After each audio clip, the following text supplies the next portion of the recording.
Hello ভাই বাবারা, কেমন আছো তোমরা? ভালো আছো তো?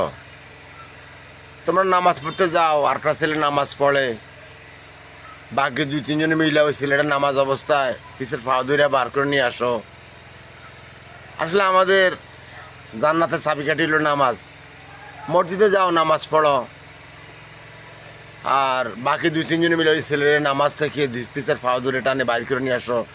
এগুলো ঠিক না, এগুলো আমার ধর্মের উপরে আঘাত আসে। অথবা তুমি ওরে টাইনা বার করে নিয়ে আসছো, আল্লাহ কি না করতে পারে, ইচ্ছা করলে তোমার তো দুইটা পাও নিয়ে যেতে পারে।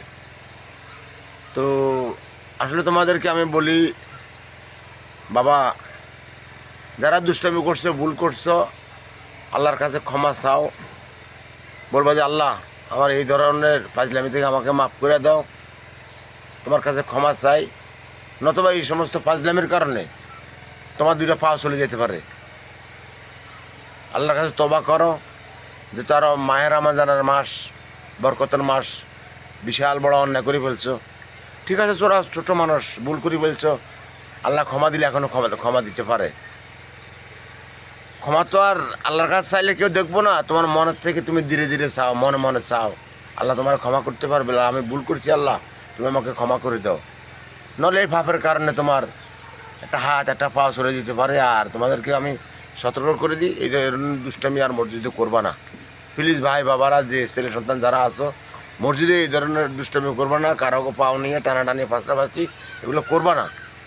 কেন এগুলো করতে গেলে আমাদের ইসলাম ধর্মের উপরে আঘাত আসা যায়। তো সবাই ভালো থাকো, ভুল করছো আর ভুল করো না। আল্লাহ হাফেজ।